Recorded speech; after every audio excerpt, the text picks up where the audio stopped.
Hi everyone, it's a Saturday and I have a lot of things to do around the house, so I thought I would take you along with me. I'm wearing this Lily Silk set. It's like a two-piece lounging set, so this is easy to clean in, and I'm going to be wearing that today. No embellishments. In my book, The Daily Connoisseur's Guide to Living Well at Home, I talk about the joy of doing and the joy of being. And I feel that housework really employs both of those joys, and we have to look at the bright side if we have to do it and enjoy doing it, and also incorporate beauty into it. It shouldn't be this hard slog. So today I have a mixture of both, a few things tending around the house and some beauty. But I wanted to read the first sentence here. It says, cultivating a beautiful home life is not always about lofty living. Yes, we take delight in our organized spaces, fashion together a gourmet meal with herbs from the garden, and arrange the roses in a charming bouquet. But we also need to mop the floor, clean out the refrigerator, and fold large piles of laundry. Is it possible to extract equal amounts of joy from our chores as we do from the pleasurable aspects of home life? So that is the question we are going to ask ourselves today. Before I begin, I am going to put on a perfume. So I've discovered, or rediscovered I should say, un Jardin sur le Nil from Hermes, and this is still the sample size, and I have been wearing it every day. I love it. I'm going to buy the full size soon. So it's like little joys like this where you can wear something like a perfume and you could smell your wrist as you go on. Oops, I just dropped it. As you go on throughout the day, bring a little joy to your homemaking. So I encourage you to find something like that that brings you joy. All right, let's begin. I have several loads of laundry to do today, so I'm just switching them out here. And then I do need to clean my bathroom, specifically the countertops, sink, and mirror. But before I do that, I want to tend to my orchids because that's quite a messy job. And so I'll do that first and then clean the bathroom.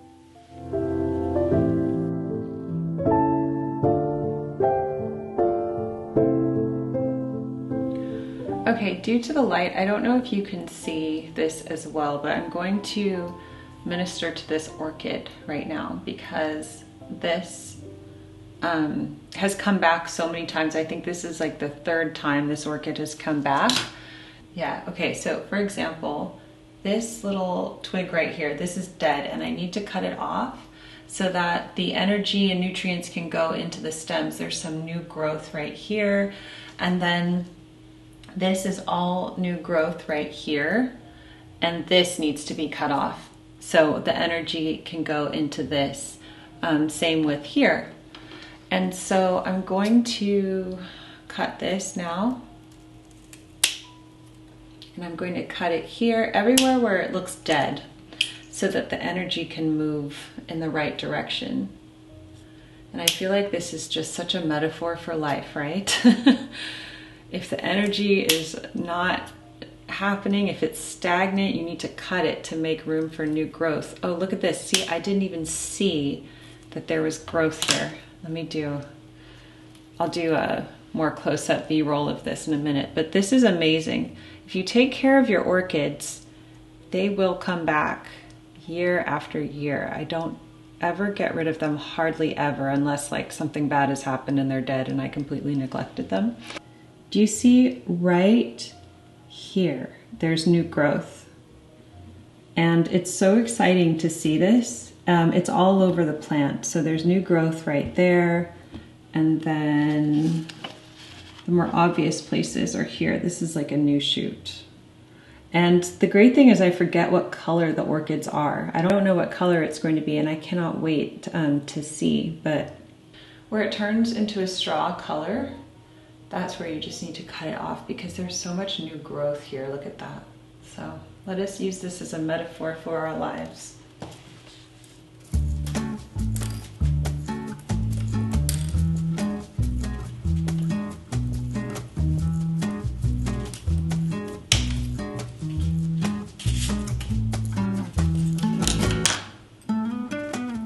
the weirdest filming setup. I'm like in the mirror, but I'm in here. Okay, so now what I'm going to do is allow the water to run through. That's how I get my orchids to live a long time. I water them and allow the water to drain, and then I put it back in the pot. And then I will also spray the leaves, and I'll show you what I'm going to spray them with. This is an orchid food for the leaves. So I just spray the leaves and they are going to be so happy. I'll keep you posted on them because I'm excited to see them bloom.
Okay, so when I did my Christmas linens haul at HomeGoods, I also picked this up. This is a winter tablecloth, I would say, although honestly, is it really winter? I feel like this could be year-round, but it's basically a toile, and I love toile. So it was only $19 at HomeGoods. And so I want to open this up. I did not use it at Christmas time because I don't think it's particularly Christmassy, and I was looking forward to a fresh tablecloth for the new year. So I'm going to open this up now and see what it looks like on the table. Probably not ironing it at this point. My iron's actually broken. It's a long story, but I ironed something that I shouldn't have, a velvet bow, and now it has this like velvet crust on it. So I can't even iron this if I wanted to. I don't really want to, so. And then I also found these placemats, and they're from Studio Belle. So I got 2 sets of these because I thought that this green color looks so nice with this. It's like a sage.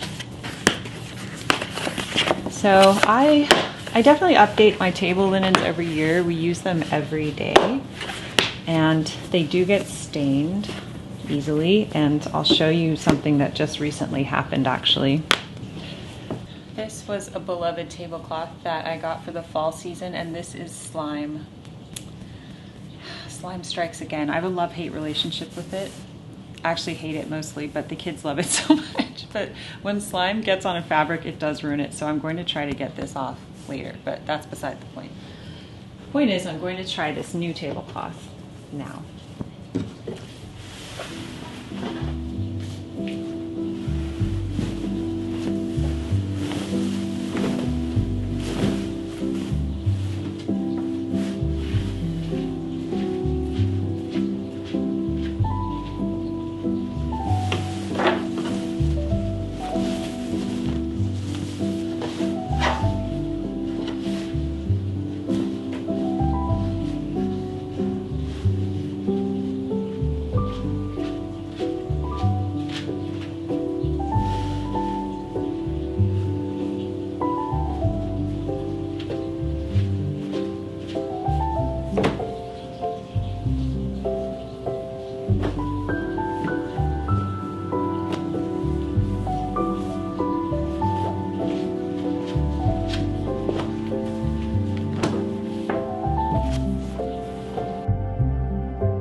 Outside this whole time. I don't know if you can see it.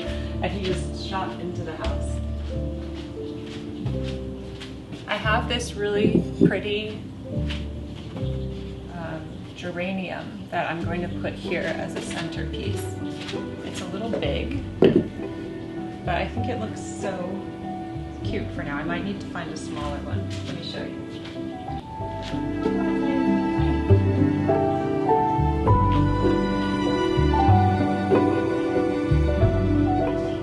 I love this tablecloth. I love these colors. It's like a sage green, and the woven fabric of these placemats is so thick and lovely, and then I just love a good toile. I feel like this is a year-round tablecloth. I was first thinking it was winter, but I don't see why it also couldn't be spring. So we will try to keep these looking good. You know, no slime rule basically in the house, but yeah, I do love this. Okay, so now I want to unbox something that's very exciting. Okay, this is so exciting, but I am unboxing a new tea set. This is from Ainsley.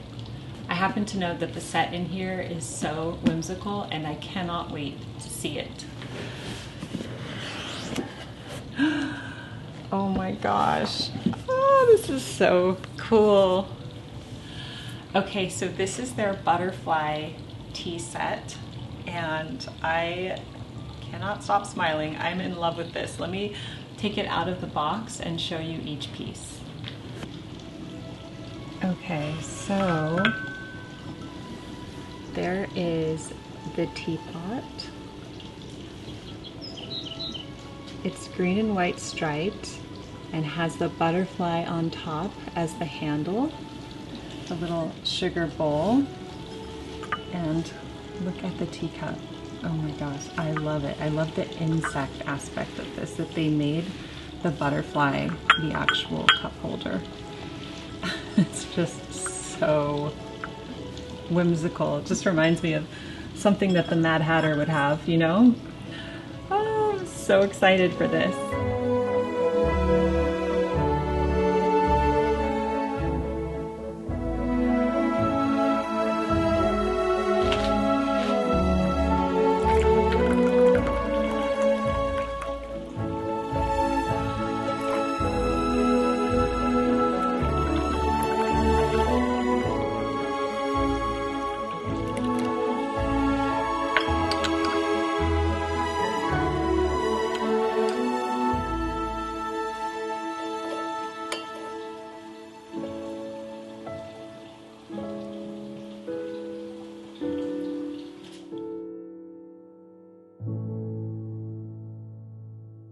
Now it's time for a break. I'm going to enjoy my cup of tea and continue reading The Silent Patient.